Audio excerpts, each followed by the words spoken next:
오늘의 주요 뉴스입니다. 오늘 오전 50대 LH 직원이 파주시 농막에서 숨진 채 발견됐습니다. 경찰이 이 직원 관련 부동산 투기 의혹 첩보를 입수해 사실관계를 확인하던 중이었습니다. 이틀 연속 직원이 사망하자 LH는 충격에 빠졌습니다.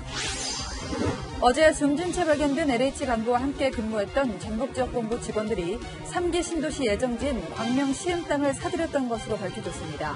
숨진 간부는 며칠 전 지인과의 통화에서 자신은 땅을 산 적이 없다고 토로한 것으로 확인됐습니다. 경북 구미에서 숨진 채 발견된 3살 여자아이 친모의 존재가 드러났지만 친모는 여전히 혐의를 부인하고 있습니다. 과학적 결과도 부정하는 친모의 심리를 사건을 보도해서 짚어봤습니다. 경기도 소재 한 대형 카페가 밤 10시 영업시간 제한을 무시하고 배짱 영업을 하고 있습니다. 일반 음식점 대신 자판기 판매업으로 등록한 꼼수를 쓴 건데 관할 지자체는 단속할 방법이 없다며 손을 놓고 있습니다. 정부가 방역이 우수한 나라끼리 격리를 면제하는 트래블 버블을 추진하기로 하면서 해외여행에 대한 기대감도 높아지고 있습니다. 1년 안에 쓸 수 있는 항공권이나 여행 상품을 미리 구입하는 사람도 늘었습니다. 뉴스에 시작합니다. 어제 경기도 분당에서 LH 지역본부장을 지낸 간부가 숨진 채 발견된 데 이어서 오늘 또 LH 현직 직원이 사망했다는 소식 전합니다. 이번엔 파주입니다. LH 파주사업본부 소속 직원이 오늘 오전 숨진 채 발견됐습니다. 김재혁 기자입니다. 경기 파주시에 있는 농막 주변에서 LH 직원인 50대 남성 직원이 숨진 채 발견된 건 오늘 오전 10시쯤. 인근 주말 농장에 농사를 지으러 왔던 시민이 발견했습니다. 오늘 이제 주말이 돼서 일하러 왔는데 누구 시들 왔어. 그래서 신고 내가 했지. 곧바로 119 구급대가 도착했지만 이미 숨을 거둔 상태였습니다. 경찰은 앞서 오늘 오전 서울에 사는 숨진 LH 직원 가족에게 실종 신고를 받았습니다. 직원 가족은 간밤에 집에 들어오지 않았고 극단적 선택을 암시하는 문자 메시지를 보냈다고 신고한 걸로 알려졌습니다. 경찰의 현장 조사에선 일부 메모가 발견됐지만 사망 원인을 추정할 수 있는 내용은 없었던 걸로 전해졌습니다.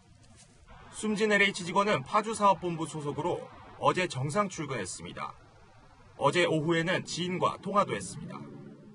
조용히 하다가 조용히 가서 치고 있고 원래. 근데 이제 보면은 여기 와서 찾아놓고 하기도 하고 그러지. 경찰은 LH 직원의 정확한 사망 원인을 밝히기 위해 시신을 부검하기로 했습니다. 어제 경기 성남시 분당구 아파트에서 LH 지역본부장을 지낸 간부 직원이 숨진 채 발견된 데 이어 하루 만에 다른 직원의 사망 소식이 전해지면서 LH는 충격에 휩싸였습니다. 채널A 뉴스 김재혁입니다. 합동조사단이나 경찰 수사 대상에 올라가지도 않은 LH 직원의 죽음이 갑작스럽습니다. 다만 경찰에 이틀 전 들어온 첩보가 있었습니다. 개발 예정지 근처에 부동산을 사들였는데 이게 투기 아니냐 하는 내용이었고요. 경찰이 본격적으로 접촉하기 직전에 숨진 채 발견된 겁니다. 이민중 기자입니다. 경찰이 오늘 숨진 채 발견된 50대 LH 직원 관련 부동산 투기 첩보를 입수한 건 이틀 전. 경기 북부경찰청은 숨진 직원과 관련한 부동산 투기 첩보가 접수돼 사실관계를 확인할 예정이었다며 내사 착수 전이라 경찰이 연락하거나 접촉하지는 않은 상태였다고 밝혔습니다. 숨진 남성은 LH 파주사업본부 소속으로 아파트 건설 관련 감독 업무를 맡아왔습니다. 5년 전 파주시 법원읍에 1,100제곱미터 규모의 밭을 사들였는데 오늘 숨진 채 발견된 장소도 이 땅이었습니다. 최근 LH 파주사업본부는 소속 직원들이 개발 이익을 노리고 파주시 법원읍 일대 땅을 매입했다는 의혹을 받아왔습니다. 법원읍에는 공사 중인 수도권 제2순환고속도로 나들목과 산업단지가 들어설 예정입니다. 2026년도에 이 도로가 완공되기 때문에 좋아질 거다라는 막연한 기대감은 있다 이런 얘기죠. 하지만 파주는 3기 신도시 예정지가 아니라는 이유로 앞서 정부 합동조사단의 전수조사에선 LH 직원의 토지 소유 여부 등이 문제되지 않았던 곳입니다. 경찰은 관련 부동산 투기 첩보가 사실인지 LH 직원 사망과 관계없이 확인할 계획입니다. 채널A 뉴스 이민준입니다. 네, LH 사태가 터지고 이틀 연속 어두운 소식을 전하고 있습니다. 개인의 죽음을 보도하는 게 조심스럽습니다만 LH 직원들이 투기에 연루된 사안의 중요성을 고려해 공적인 범주에서 보도를 이어가고 있습니다. 자, 어제 숨진 LH 간부는 2018년부터 19년까지 전북 지역 본부장을 지냈죠. 이 간부는 내사 대상은 아니었지만 수사를 받을 직원 중 3명과 근무 시간이 겹쳤습니다. 대체 어떤 일이 있었길래 책임을 통감한다고 한 건지 밝힐 필요가 있는 겁니다. 생전에 가까웠던 동료가 사망 직전 통화한 내용을 채널A가 입수했습니다. 조윤성 기자입니다. 숨진 채 발견된 LH 간부는 경찰 수사 대상에 포함되지 않았습니다. 하지만 자신이 전북 본부장으로 근무하던 기간에 함께 일했던 직원 3명이 수사 대상에 올랐습니다. 이들은 숨진 간부가 전북 본부장으로 있던 시기인 2018년과 2019년 3기 신도시 예정지인 광명 시흥의 땅을 집중적으로 사들였습니다. 이 직원들 중 한 명의 배우자가 광명 시흥과 인접한 경기지역본부 과천사업단에 근무했는데 이 부부를 통해 정보가 공유된 것 아니냐는 의혹이 제기되고 있습니다. 다만 숨진 간부와 평소 가깝게 지냈던 현직 LH 직원은 채널A와의 통화에서 간부 본인은 직접 땅을 사지는 않았다고 말했다고 전했습니다. 대놓고 거기에 사셨어요? 그러면 안 사셨다고 하더라고요. 내가 어디 그런 돈이 어디냐 그러더라고요. 다만 함께 일했던 동료들이 수사 대상에 오른 상황을 힘들어했다는 겁니다. 친하신 분들이 대거 지금 거기 조사를 대상에 올라가셔가지고 지나가다가 이제 보면 너무 얼굴이 안 좋다, 참 마음이 아프다 그렇게 얘기하시더라고요. 하지만 지역 책임자로서 책임을 통감한다는 말이 도의적인 책임에 국한된 것인지 향후 수사를 피할 수 없었기 때문인지는 조사가 필요한 상황입니다. 채널A 뉴스 조현선입니다. 자, 그렇다면 이 숨진 간부와 함께 일한 동료들은 왜 투기 의혹을 받는 걸까요? 저희 취재진이 직접 등기부 등본을 떼봤습니다. 3기 신도시 예정지에 최소 14억 원을 들여서 땅을 사들인 것으로 확인이 됐습니다. 지인들을 동원해서 쪼개기 매입한 정황도 드러났습니다. 황규락 기자입니다. 지난달 3기 신도시로 지정된 경기도 광명시 노은사동. 지난 2018년 빈 땅 한 필지 900여 제곱미터를 LH 전북본부 직원 A씨가 3억 1,500만 원에 매입했습니다. 그런데 같은 날 A씨가 매입한 땅과 사실상 한 필지로 보이는 바로 옆 2,600여 제곱미터도 거래됩니다. 8억 8천만 원에 4명이 공동 매입했는데 이 중 3명의 주소지가 전북 전주입니다. 두 거래 모두 매도자도 같았습니다.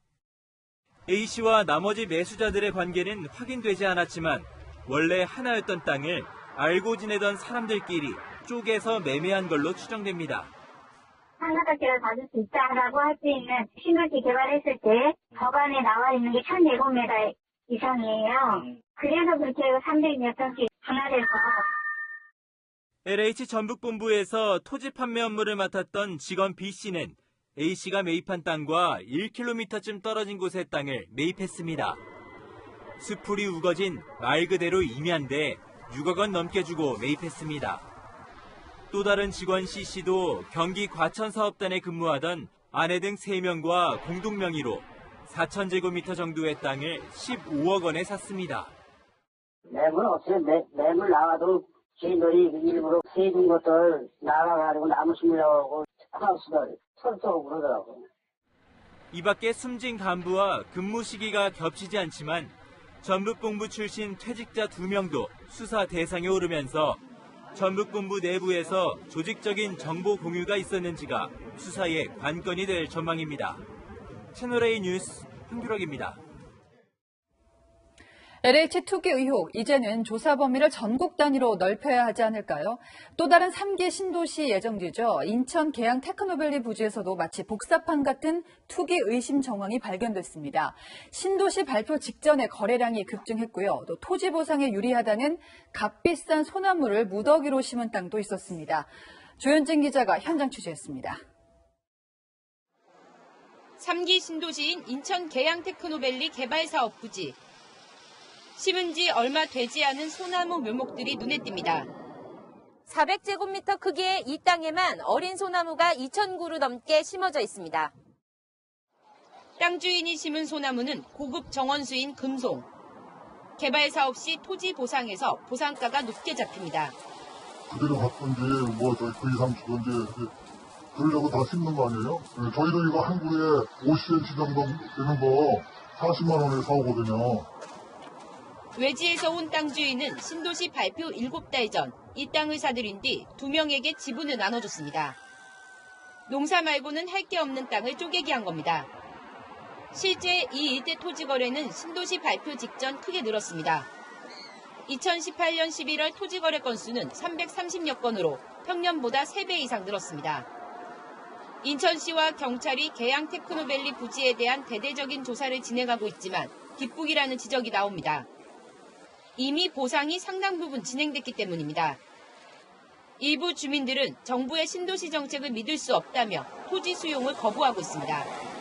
짧은 시간에서 이렇게 수익을 얻을 수 있다는 것은 정보가 있고 정보를 얻어서 최대한의 그 자기 방법을 이용하지 않고서야 어떻게 투자하겠어요. 이거는 옳지 않지요. 채널A 뉴스 조현진입니다.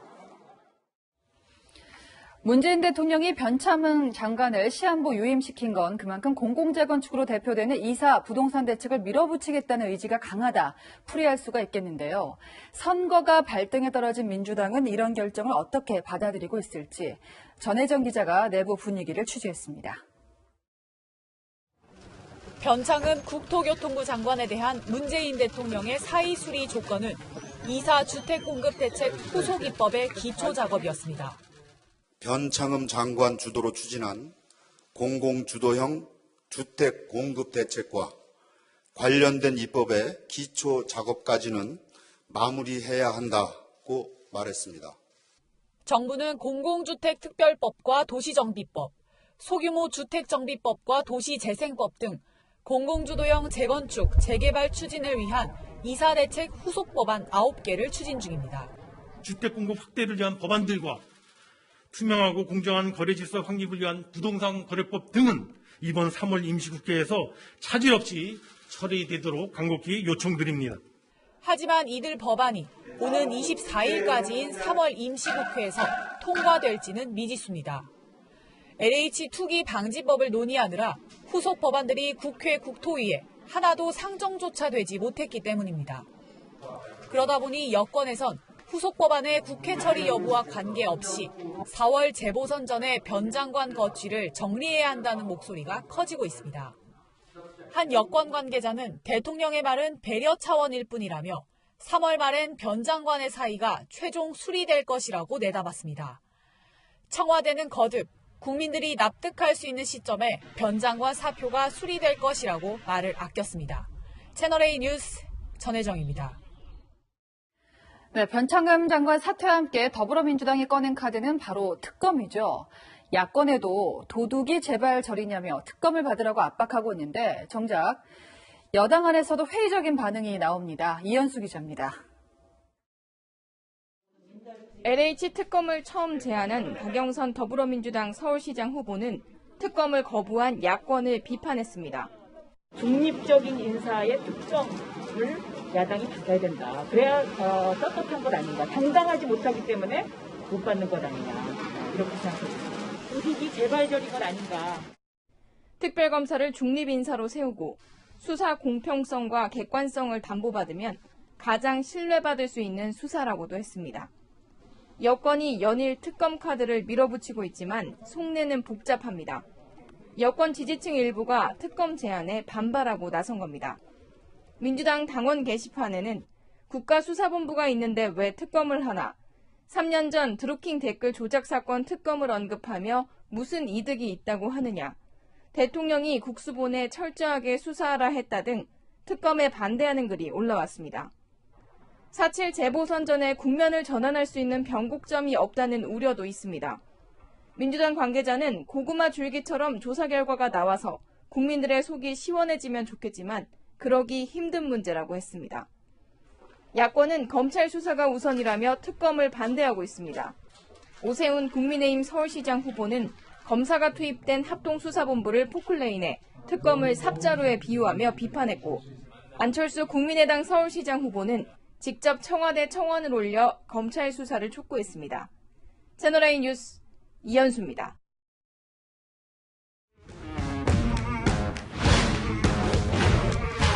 여랑야랑 이민찬 기자 나왔습니다. 첫 번째 주제 보시죠. 뒤바뀐 여야, 뭐가 뒤바뀌었습니까? 특별검사에 대한 입장입니다. 맞습니다. 지금 민주당이 LH 특검을 하자고 주장을 하는데 네. 참 이례적인 게 과거에 특검하자 주장했던 건 보통 이제 야당이었잖아요. 특검 제도가 도입된 게 지난 1999년인데요. 네. 그 이후 대부분 야당이 특검을 주장하면서 집권 세력의 의혹을 겨냥해왔기 때문입니다. 불과 5개월 전이죠. 여권 인사들의 연루 의혹이 제기됐던 라임 옵티머스 사건 때만 해도 네. 여야의 입장은 180도 달랐습니다. 어제와 당시 발언 비교해 보시죠. 신뢰를 하실 수 있다면 당연히 특검도 진행을 해야 한다고 생각합니다. 우선 검찰을 중심으로 한 정부의 신속한 수사 이후에 특검을 논의할 문제다.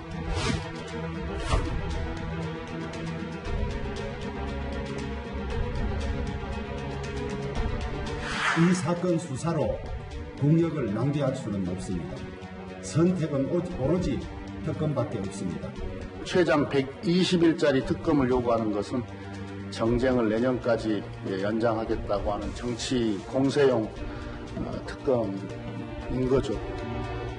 네, 주장하는 논리는 그대로인데 여야만 바뀌었습니다. 그런데요, 여권이 특검 같은 경우는 수사권과 기소권을 다 갖고 있잖아요. 근데 이 특검을 하자는 게 그동안의 주장과는 좀 배치되는데요. 그래서 스스로 검찰개혁의 명분을 깼다는 지적이 나옵니다. 네.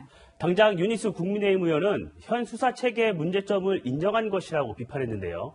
이런 비판이 제기될 수 있다는 것 민주당도 모르지는 않았을 겁니다. 하지만 이를 감수할 정도로 재보선 앞두고 민심 위반이 심각해서 특단의 대책이 필요하다고 판단한 것으로 네. 보입니다.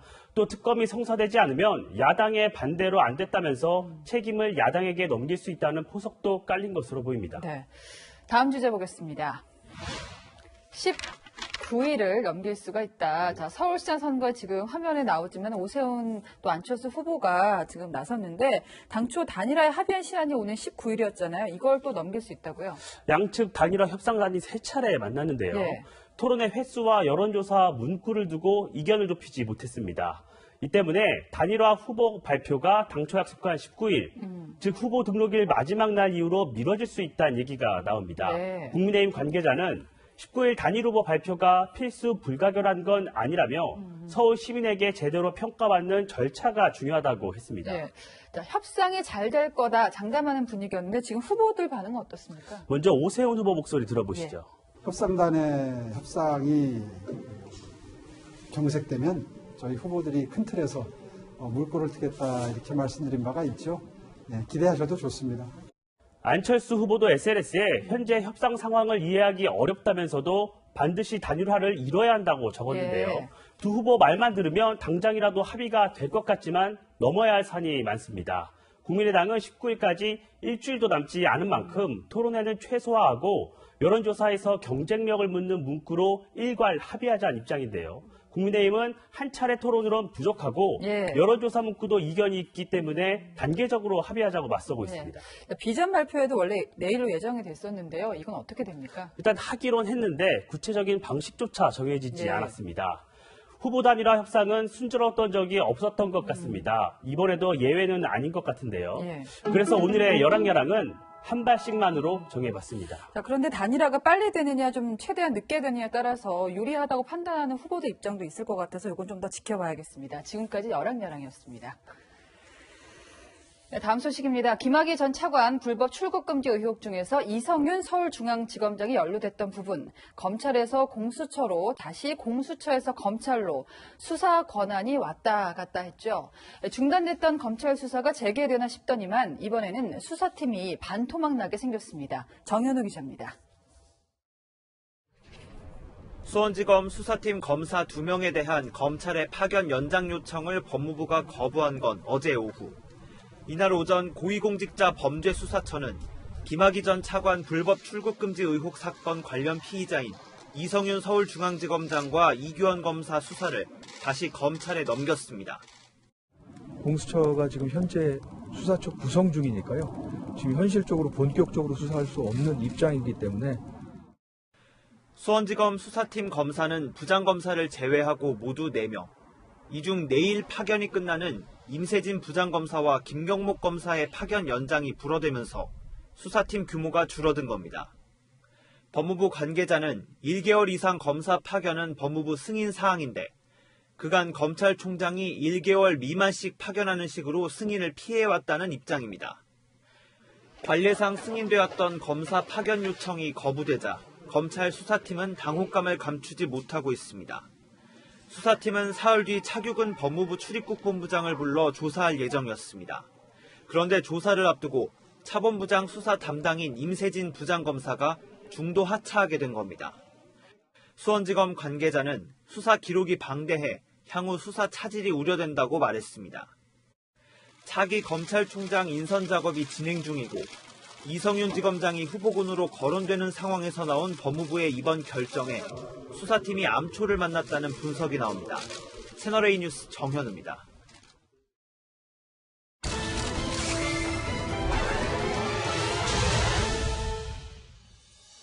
자신의 운명을 정해서 태어나는 사람은 없을 겁니다. 하지만 태어나자마자 남의 인생을 살게 된다면 어떨까요? 지난달 경북 구미에서 미라 상태로 발견된 3살짜리 여자아이의 얘기입니다. 홀로 빈집에 방치된 채 생을 마감할 때까지 이 아이는 22살인 언니를 엄마로 알고 살았을 겁니다.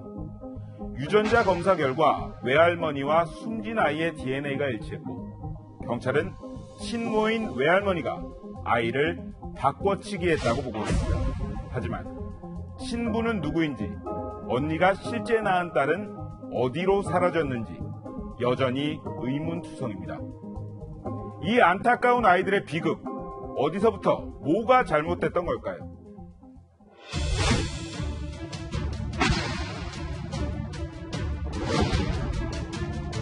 아니에요. 전 딸을 낳은 적이 없어요.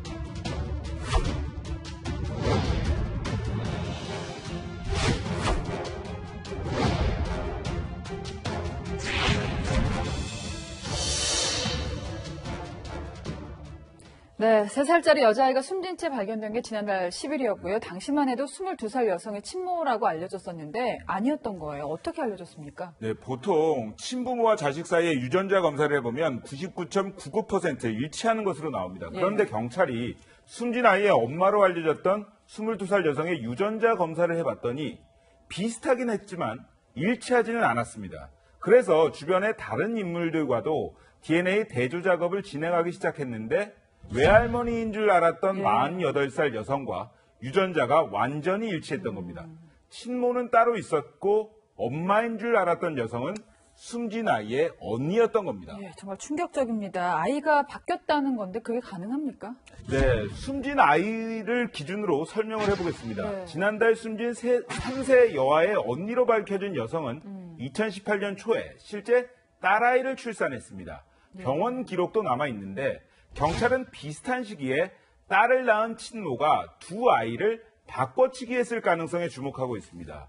아이가 바뀌었다는 걸 과연 몰랐을까 의문이 났는데요. 신생아는 하루가 달리 얼굴 모습이 계속 변하기도 하고 자신이 낳은 아이에 대해서 엄마가 의심을 갖는 경우는 극히 드물다는 게 전문가들의 의견입니다.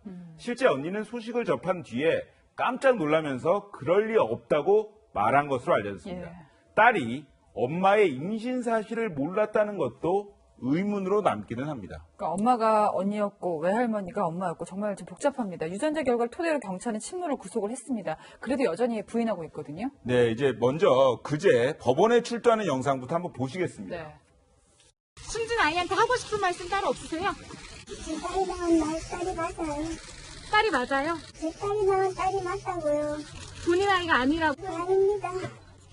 그럼 본인이 낳으신 딸은 어디? 아니에요. 전 딸을 낳은 적이 없어요. 다른 아이는 어디 있어요? 낳은 적이 없어요. 저렇게 믿기 힘든 유전자 검사 결과에 사실 경찰도 놀랐다고 하는데요. 그렇겠죠. 그래서 4차례나 검사를 진행했습니다. 결국 같은 결과가 나왔는데 과학적 증거 앞에서도 끝까지 혐의를 부인하는 저 심리, 전문가는 이렇게 분석했습니다. 하나의 사건이 아니라 뒤에 숨어져 있는 사건이 있으면 이 사건을 잡아가는 순간 뒤에 있는 사건까지 드러나는 거잖아요. 한 사람에 대한 생명이 아니라 두 사람에 대한 생명이 되어버리면 부인하는 거죠. 네, 친모는 딸이 낳은 아이를 빼돌린 혐의로 구속이 된 상황입니다. 예. 그러니까 두 사람의 생명과 연관이 된다는 말도 나왔는데 그럼 22살 여성이 낳은 아이도 있는 거잖아요. 그 아이는 어디 있을까요? 네, 그게 문제입니다. 숨진 아이의 언니가 낳았다는 딸에 대한 얘기, 친모가 아이를 바꿔치기를 했다면 언니가 낳은 아이는 현재 어디 있냐는 겁니다. 그러니까요, 예. 생사 확인조차 안 된 것으로 알려졌는데 자신이 낳은 아이를 딸의 아이로 바꿔치기 한 뒤에 유기를 비롯해서 추가 범죄를 저질렀을 가능성도 배제할 수 없습니다. 아이들이 참 딱합니다. 친모가 지금 입을 닫고 있는데 경찰 수사가 어떻게 진행되고 있습니까? 네, 가장 중요한 것은 숨진 아이의 친부를 찾는 겁니다. 그래서 수사력을 모으고 있는데 언제 어떻게 아이를 바꿔치기 했고 특히나 이 사라진 아이의 행방을 찾을 수 있는 핵심 난서로 이 친부를 주목하고 있습니다. 예. 경찰은 친모와 연관이 있는 것으로 보이는 지인 남성들을 찾아내서 유전자 검사를 의뢰하긴 했습니다. 하지만 현재까지는 숨진 아이와 DNA가 일치하는 남성을 찾아내지는 못한 것으로 알려졌습니다. 만약 친부의 존재가 확인되고 친모의 범행을 도왔거나 묵인한 사실이 드러난다면 이 남성도 형사처벌을 피할 수는 없어 보입니다. 네. 정말 충격적인 사건인데 그래도 사라진 아이라도 살아있었으면 하는 마음뿐입니다. 사건을 보다 최석호 기자였습니다. 네, 다음 뉴스입니다. 1년을 넘겨온 코로나 사태, 지친 우리를 더 힘들게 했던 건 누군 참는데 누군 안 참는다는 거였죠. 심지어 방역 지침을 어겨도 단속은 고무줄이라면 어떨까요? 이번에도 화나는 장면을 보시겠습니다. 대형 카페가 밤늦도록 배짱 영업을 하는데 관할 지자체는 알면서도 손을 안 대는 건지 못 대는 건지 놔두고 있습니다. 서철희 기자가 고발합니다. 산속 좁은 길로 차들이 줄지어 들어옵니다. 주말을 앞두고 카페 주차장은 금세 꽉 찼습니다. 40년 넘게 이곳에서 영업을 이어온 유명 카페입니다. 그런데 입구엔 코로나19로 인한 영업시간 규제 대상이 아니란 안내문이 붙어 있습니다. 몇 시까지 영업하는지 물어봤습니다. 10시까지 하면 나가야 돼요? 아니, 그래요? 새벽 2시까지. 밤 10시를 넘기자 손님들로 카페가 북적이기 시작합니다. 실내는 이미 만석. 야외에 마련된 자리에도 빈자리가 없습니다. 요즘에는 지금 10시 넘어서 지금 시간까지 나올 때. 모닥불 앞에 다닥다닥 붙어있는 손님들. 거리두기는 사라진 지 오래입니다. 새벽 2시가 될 때까지 영업은 계속되고 67명이 한 테이블에 모여 이야기를 나누기도 합니다. 정부 방역 지침에 따라 수도권 내 음식점과 카페는 밤 10시 이후 영업이 금지돼 있습니다. 어떻게 이런 일이 가능할까? 이 카페는 앞서 시설을 불법 확장한 사실이 드러나 강제 폐쇄됐다. 지난 2018년 다시 문을 열었습니다. 그런데 지자체 허가를 받아야 하는 일반 음식점 대신 자판기 판매업으로 등록한 겁니다. 카페도 아니고 식당도 아니어서 가능한데요. 동네 주거가게라고 보시면 되세요. 주거가게. 그렇구나. 편의점 비슷한 거. 하지만 설명이 무색하게 자판기는 찾아볼 수 없고 직접 커피를 내리고 각종 주류와 안주를 팔고 있습니다. 일반 음식점과 다를 게 없습니다. 관할 지자체도 이런 변칙 영업 사실을 알고 있습니다. 하지만 제대로 단속하지 않고 있습니다. 적용할 법이 없단 이유에서입니다. 감염병 예방법의 방역 수칙에 해당되는 업종에도 빠지고 뒷받침할 수 있는 법 조문으로서 뭘 처벌을 한다거나 이렇게 해야 되는데 그 부분이 지금 빠져 있는 거죠. 방역수칙을 총괄하는 보건복지부 역시 카페의 변칙 영업은 관리 주체인 지자체가 판단할 문제란 입장입니다.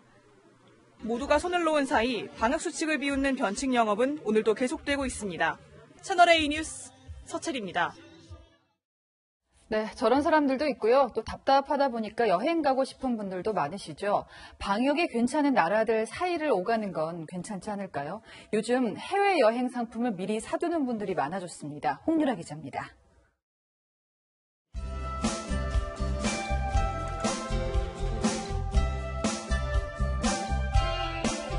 여행사 사무실에 오랜만에 전화가 쏟아집니다.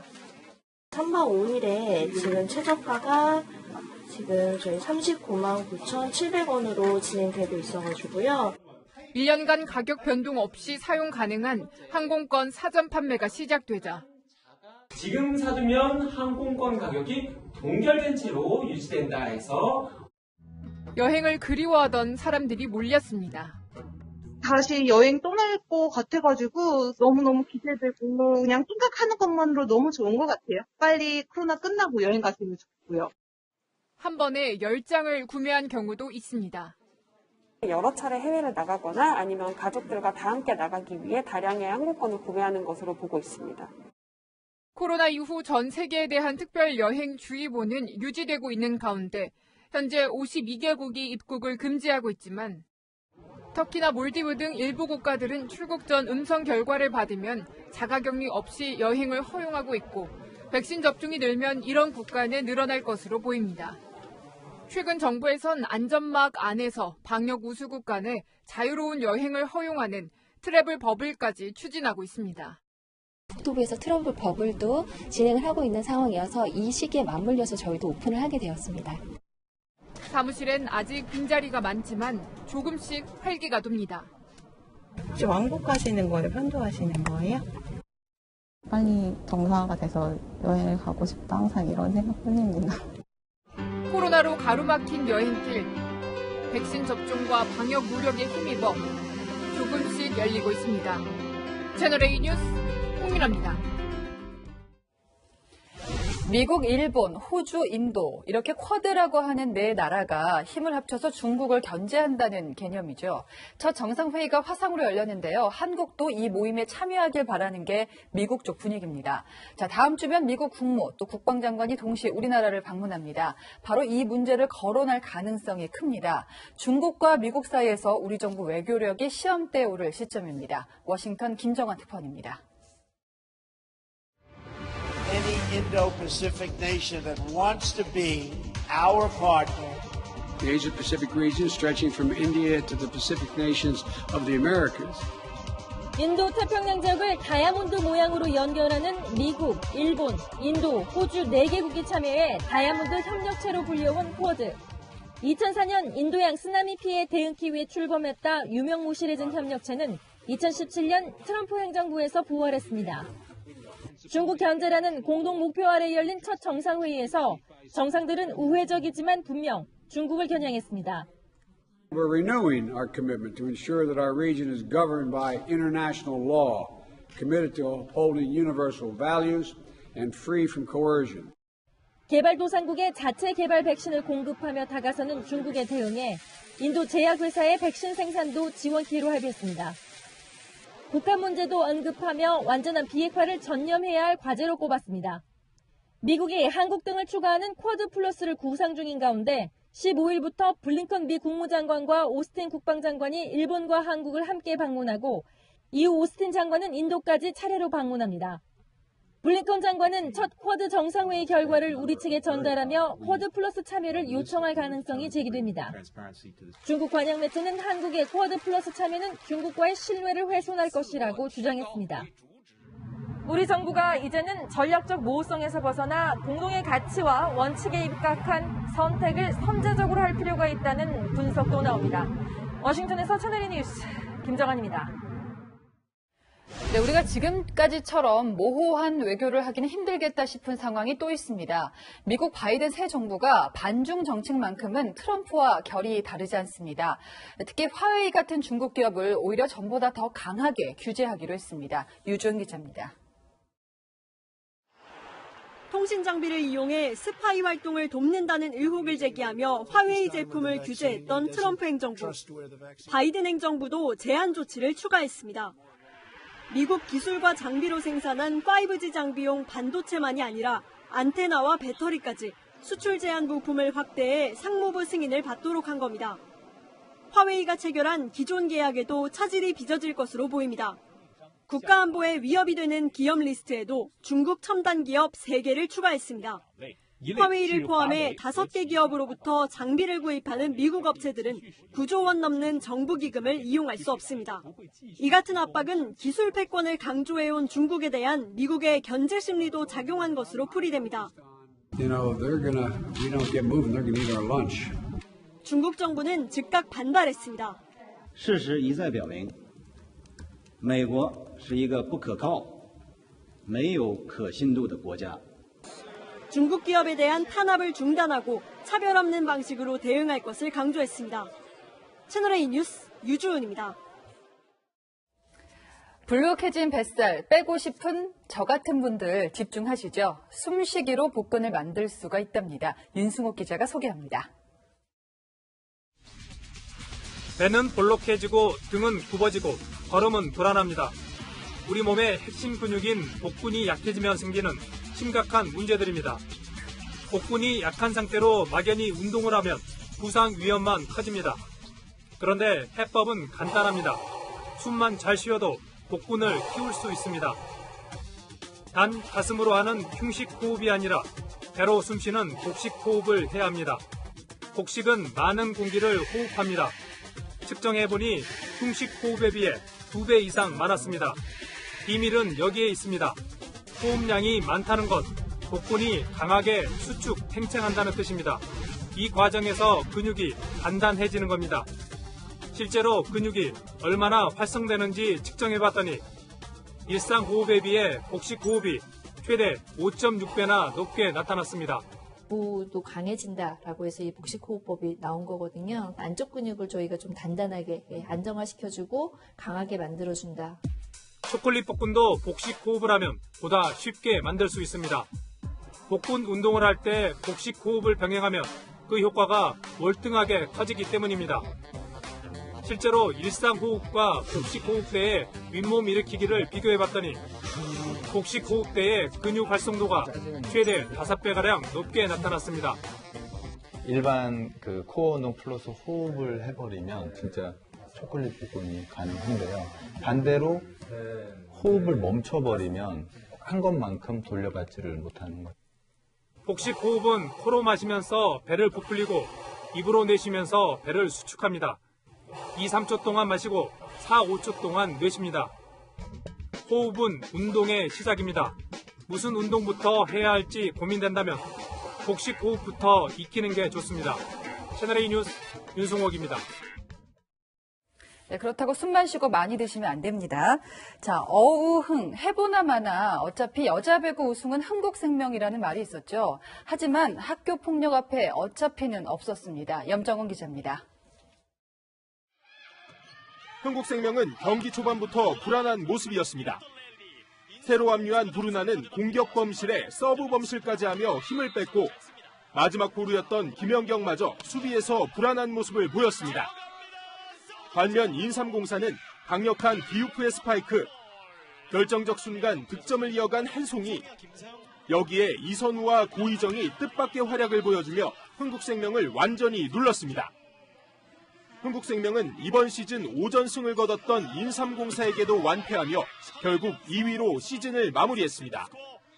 오늘 경기서 승리에 승점 3점을 챙겼다면 우승의 가능성이 남아있었지만 무기력한 패배로 최악의 결과를 맛봤습니다. 김연경을 주축으로 이재영, 이다영 등이 드림팀을 구성하며 우승 명순위로 불렸던 한국생명. 시즌 후반까지 보란듯 독주를 냈지만 이재영, 이다영 쌍둥이 자매의 학교폭력 논란으로 한 방에 무너지고 말았습니다. 오늘 한국의 패배로 우승은 GS칼텍스에게 돌아갔습니다. GS칼텍스는 남은 한 경기 결과와 상관없이 챔프전으로 직행하게 됐습니다. GS칼텍스의 우승은 12년 만입니다. 2위 한국생명은 오는 20일 3위 IBK 기업은행과 3전 2선승제 플레이오프를 치릅니다. 채널A 뉴스 염정원입니다. 눈을 씻고 봐도 시야가 답답하죠. 이 며칠째 수도권과 충청 지역은 초미세먼지로 뒤덮여 있습니다. 어제 밤부터 불기 시작한 동풍이 먼지를 조금이나마 해소해 한숨 돌리는가 싶었는데요. 오늘 서풍을 타고 다시 중국발 스모그가 유입되고 있습니다. 게다가 국내에서 발생한 먼지가 대기 정체로 그대로 쌓이면서 내일은 중서부와 전북 지역의 상황이 다시 악화될 전망입니다. 이 모레까지는 먼지가 계속 머물겠고요. 연무도 나타나면서 시야까지 답답하겠습니다. 반드시 KF80 이상의 보건용 마스크를 착용하셔야겠고요. 외출 후엔 즉시 옷을 빨고 온몸을 깨끗하게 씻는 것이 중요합니다. 또 물을 자주 마시는 습관도 꼭 실천하시길 바랍니다. 내일은 늦은 오후에 동해안을 중심으로 빗방울이 떨어지는 곳이 있겠고요. 낮 기온은 계속 포근하겠지만 전국적으로 10도 안팎의 큰 일교차도 이어지겠습니다. 날씨였습니다. 네, 일반 국민들은 아파트 살 때 계좌 정보, 납세 정보까지 다 털리는 시대입니다. 투기꾼 취급에 불쾌하다는 분들이 있어도요, 나라에서 하는 일이니까 참는 겁니다. 공직에 있으면서 진짜 투기한 사람, 그래서 찾아야만 하는 거죠. 어떤 변수가 또 있어도 꼬리 자를 수 없고 숨길 수 없다는 선례를 남겨야 할 겁니다. 뉴스에 마칩니다. 시청해주신 여러분 고맙습니다.